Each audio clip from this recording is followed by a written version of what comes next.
Over its 45-year history, the Bayou nightclub on the Georgetown waterfront was a scene of a lot of famous firsts.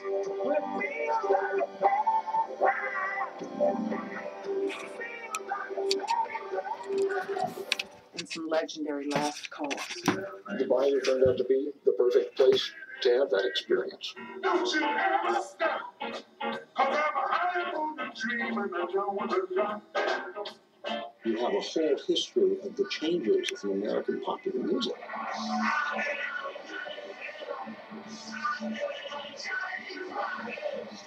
And they're opening up the joint for one more night. Wow, what goes on in this place? This program is made possible. Hey, everybody. Welcome to Dave TV here on DCRTV.com. That's the Bayou, DC's Georgetown's killer joint. That was no relation to Carol Joynt, by the way. That was on the Maryland Public Television on Monday night. I DVR'd it, so I can watch it over and over and over again. But really cool stuff. 20 years ago, I think almost in a week. Metro Teleproductions. Dave Nuttycombe. There's a lot of Daves in this group. Yeah. There was only about 20 people in the building. I think it was called The Bayou! And, okay, so anyhow, check that out. Well, let's see. I've got to stop it here. Let's see. Stop. Stop. And I'll just put that on hiatus for a few minutes there while I come back to you, my adoring fans. I really. Anyhow, The Bayou was on MPT. I told a friend, I said, you got to watch that documentary on the Bayou Monday night. He goes, I'm tired of New Orleans stuff. And I'm going, it's not. It's about Washington. And that's back when Georgetown was cool. You know, I don't know. That was back when Georgetown had a whole bunch of, like, really cool porno shops and record stores. It's like a mall. It's like a giant shopping mall today. So, you know, what the heck. I don't know. But Dave Scanlon also produced that. Remember Dave Scanlon? Hello, Dave Scanlon. No, Dave Scanlon used to work at DC 101. I always remember that name, Dave Scanlon. There's a number of Daves there that I'm looking. Here it is. Okay, DC's killer joint, The Bayou. It aired on MPT. I presume MPT's going to rerun it. You know, everything on MPT reruns, so I will let you know if it's rerunning. But it's produced by Dave Lilling, Dave Scanlon, and Dave Nuttycombe, and Vinny Perrone. But anyhow, Dave Scanlon, yeah, he used to. I'm almost sure he worked at DC 101 back in the day. Back in the early days. But that's very cool there. So do check that out. If you hey, there's probably if there's a link to it or whatever, we will do that and put that up there for you, everybody. Been getting a little bit of a kickback from WMAL. Here's the deal. Brian Wilson, I know he's got kind of a hot temper, and I realize that. But here's the deal. I don't care if WMAL wants to criticize Democrats like John Kerry. That's fine. You want to criticize their views. You want to criticize their positions. You want to criticize their histories. Fine. But I think it's a cheap shot when any news organization or radio station or whatever just simply goes and records a bunch of misstatements. You know, tongue twister things, stupid things people say. Everybody, every politician, every radio personality, even me, says dumb things once in a while. We all think off the top of our heads sometimes and we make a misstatement, okay? But then and verbally tongue-tied, okay? Then to take these together, put them together and play them all together, and then it makes it look like you're an idiot, you know? And, you know, Brian Wilson does the same. And I could record WMAL's morning show, and I could take what Brian Wilson says, like this morning when he gets tongue-tied and botches up a traffic or lead-in or whatever. And you play that. It's cheap crap, you know? And I don't like it when WMAL does that. The other morning they were doing that. They're like playing clips of John Kerry making misstatements. So they played Joe Biden making misstatements, you know, and they played the president, you know, mispronounce. When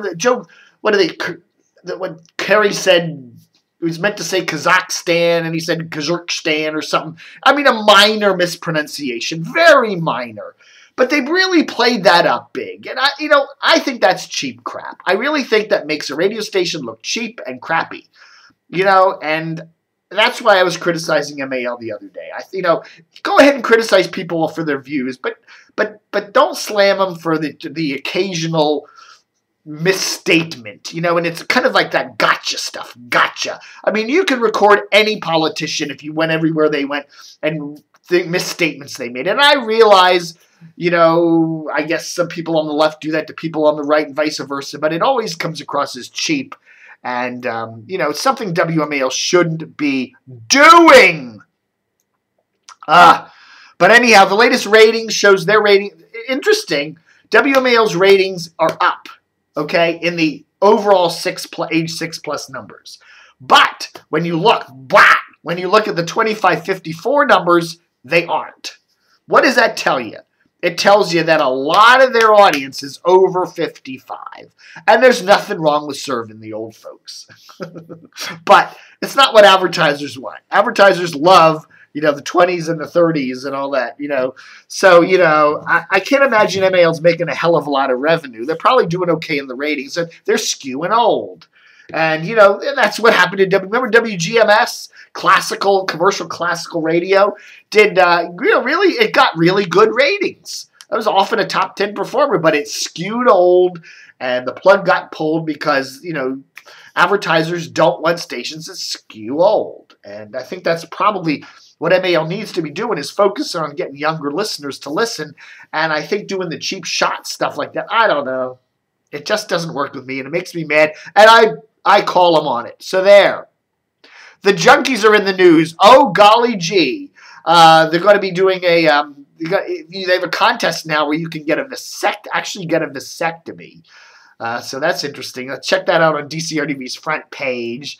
And they're also going to be doing the Junkies are going to be doing Carol Joynt's Q&A Cafe on March 21st. Carol's a good friend. We've taken lots of walks around Georgetown together, arm in arm. She writes for Washingtonian now, but that should be good. I hope she really asks some damn tough questions. You know, don't make it one of these kiss-ass kind of things. Well, tell me how wonderful table manners is. No, really slam them. They should probe into what, you know, Chris Kennard and what's he really like. What's he really like? And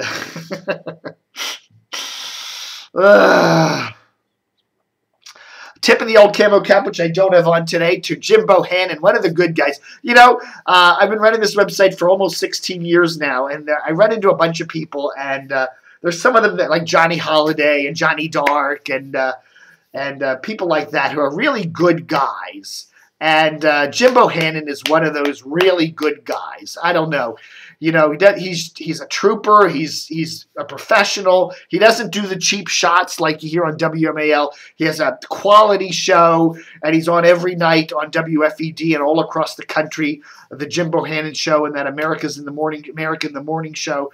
A really professional, quality guy that everybody. You never hear a bad word about Jim Bohannon ever because that's the kind of guy he is. He's you know, I really think that Brian Wilson over at MAL, start paying attention to Jim Bohannon. Try to emulate him.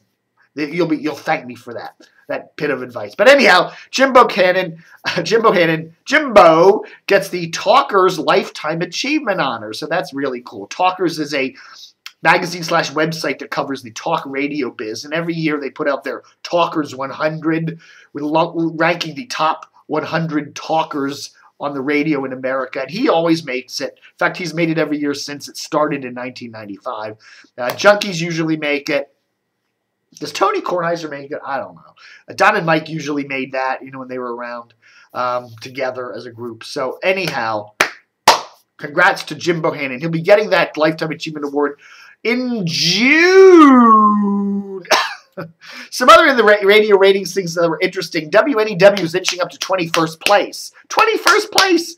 You know, But anyhow, WTOP, the rival, All Newser is still getting great ratings too. I mean, they're doing really well. So, I don't know. Can DC support 2 All Newsers? Have them in, probably. This is a wonky market. What the hell? But we shall see. But that's interesting now. Finally, after a year, we're starting to see a little bit of significant ratings traction for CBS's WNEW. Of course, that station was started back in January of last year. And, that's interesting, isn't it? WAMU and WTOP at the top of the latest ratings heap. Sports talkers, TEM at 18th, JFK, TEM and JFK tied for 18th. So, hey, it's all about the revenue, baby. It's all about the revenue. The Gamut is back on 103.5. That's good news. One of my favorite stations. It sounds like the old HFS back when they were freeform, progressive rock, whole bunch of cool stuff. But they were off the air for a couple days last week due to technical mumbo jumbos. They're back on 103.5. The Gamut. I was talking to Dave Colasar, who runs the station over there. I guess he's the programmer, chief head techie, whatever. And I was saying, why don't you have a stream? If the station goes off the air, the HD radio signal goes off the air, and they do go off a lot. And not only on TOP, but on all their stations too. Why don't they have a stream? And he says, well, it would cost a lot of money to do that, and they want to make sure, want the station to build its success on the airwaves before they go online. I really think it's kind of putting the cart before the horse. I think if the Gamut really wants to be a success, it's going to need to go online. Then they're going to get listeners from all over the place. But again, you're talking about music copyright issues and stuff like that. And, Hubbard, the owner of WTOP, would have to be really putting in a commitment to it. I think, you should do that. Put it on the phone, put it on the internet, put it on an HD2, put it on an AMer. Just get as many distribution avenues as you possibly can and see what happens, There we go. All right, folks. There we go. Tip of the hat also to Arch Campbell and Cindy Simpson for their Oscars preview the other night. I think Arch picked Argo as being the best picture. So there you go, Arch. Right again. Oh no, I'm hitting the 12-minute mark. I just talk and talk and talk, don't I? Thanks for watching Dave TV for this 27th. Oh gosh, the 27th of February would be my great-grandmother's birthday. She passed away in 71. Gosh, she'd be about 125 today if she was still around. Wow. Live long and prosper.